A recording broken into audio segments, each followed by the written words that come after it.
Alright then, let's get this over with. Hey up everyone! So continuing the London Film Festival coverage, today's movie I'm discussing on the channel is the latest film from Scott Cooper, the biopic about one of America's most beloved singers, Bruce Springsteen. It's called Springsteen, Deliver Me From Nowhere, and it stars Jeremy Allen White as Bruce Springsteen. I'm just gonna say right away, I did not enjoy this film. I thought it was capital G generic. Honestly, I didn't even want to review this film because it was so bland, but I kind of have to because there is some Oscar buzz surrounding this film and I'm inevitably going to talk about this film in my upcoming Oscar prediction videos. So yeah, I'm just doing this as a service for you guys. Yeah, I'm just gonna lay it all out on the table and have a good vent about this film. For the record, I am not a big Bruce Springsteen listener. I wouldn't call myself a fan. I think I can name 2 of his songs off the top of my head. I have no strong feelings, positive or negative, towards Bruce Springsteen, like the man himself. I'm sure he's a perfectly lovely man. But yeah, this movie I found to be so dull. This film is based off a book of the same name by Warren Zanes.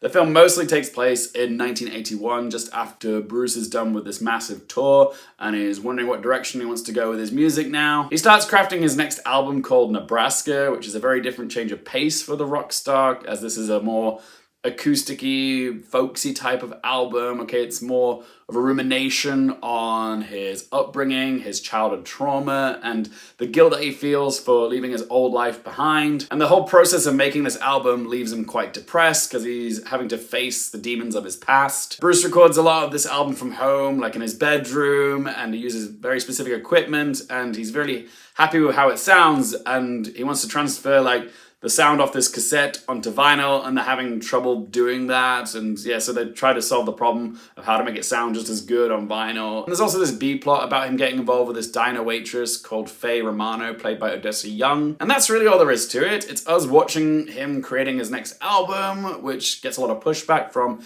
his manager, who's played by Jeremy Strong, as well as the record label, and those that are closest to Bruce in real life. As far as biopics go about famous musicians, this is about as conventional and as box-checking as they come. If you've seen any biopic about a musician ever, then you've already seen this film. It's not doing anything new or interesting. Maybe the actual fans of Bruce Springsteen will enjoy this film, but for me, it was a no. I don't mind a biopic about a famous musician, but at this point, they've become so commonplace that they really do feel like a dime a dozen, and so many of them just feel so safe and sanitized. Just in the last 5 or 6 years alone, we've had so many biopics about famous musicians.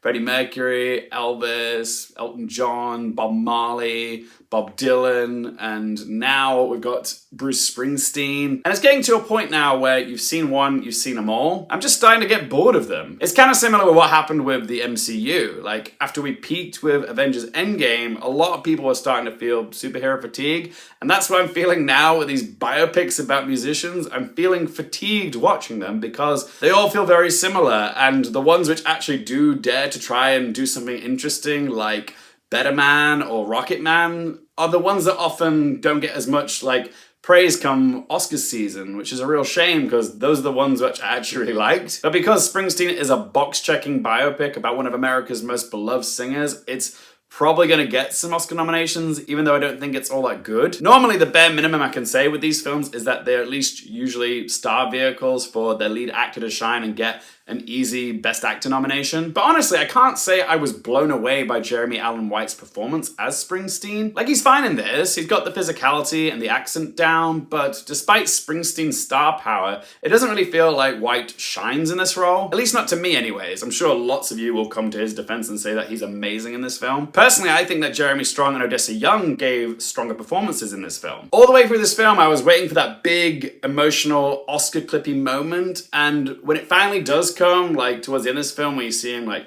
talking to a therapist, this whole emotional, cryy moment for him just feels so forced because the music in this scene swells to this big emotional crescendo, and it's just so emotionally manipulative. Like, this scene would have been so much more powerful if there was no music at all. Let Jeremy Allen White's performance tell the audience how they should feel. You don't need this big melodramatic score to tell them, this is sad, you should be feeling sad right now, cry, damn it. Yeah, it was just so forced. So it wasn't really Jeremy Allen White's performance. He was good in that scene, it's just the way it's executed with the music, it was too much. And let me just say for the record, I do think Jeremy Allen White is a great actor, okay? But I was more moved by his small supporting turn in The Iron Claw than I was with the entirety of his whole performance in this Springsteen movie. This is just like 2 hours of him staring pensively into the distance. But yeah, some people may really like that. But I guess in the back of my mind, it just bothers me that knowing who he's playing and the fact that this film is so Oscar baity,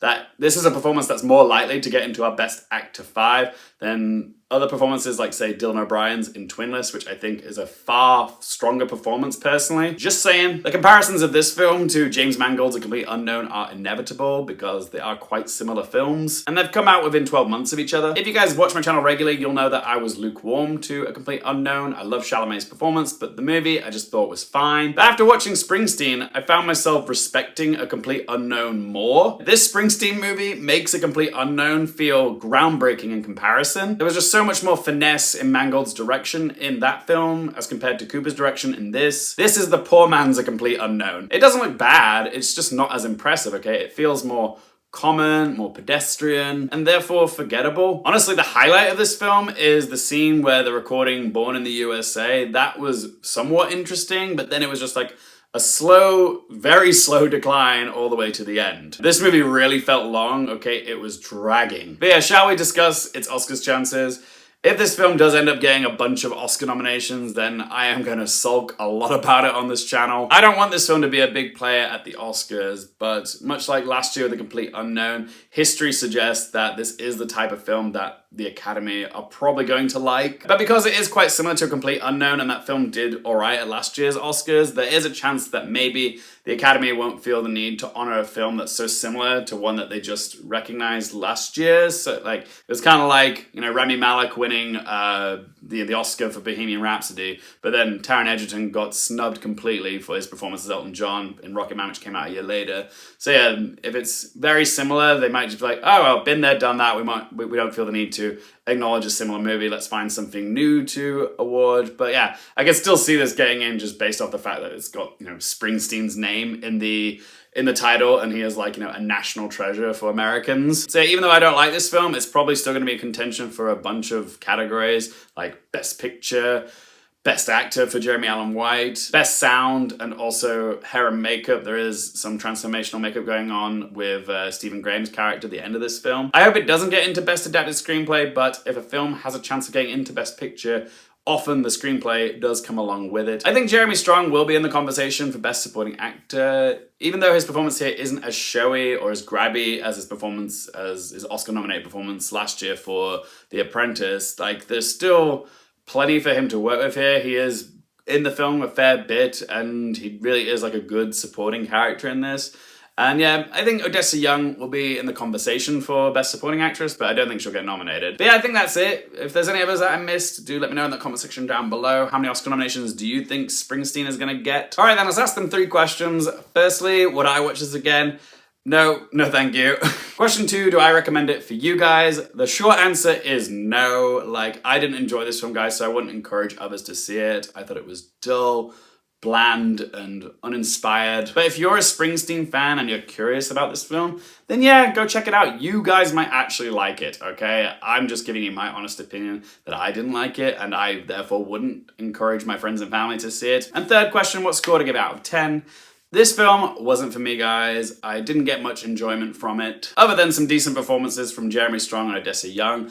Jeremy Allen White was fine in this, but I've seen him be way better in other projects. But yeah, this film was too long, it was by the numbers, and quite frankly, it was boring in places. I don't know if it was festival fatigue or boredom or a combination of both, but yeah, I ended up nodding off at one point in this film. My friend Ren had to like shake me to wake me up. So yeah, this film kind of sent me to sleep. They should change the title of this film to Deliver Me to Nowhere, because that's how it felt after this film finished. It took me nowhere, or at least nowhere I'd ever want to go again. So I'm going to give Springsteen Deliver Me from Nowhere a score of 3 out of 10. But as always, guys, it is just one bloke's opinion. I would love to hear your thoughts on Springsteen. Have you seen this film? If you have, what do you make of it? Am I being too harsh? Is it going to get a lot of Oscar noms? But yeah, wherever you came down this film, let me know in the comment section down below.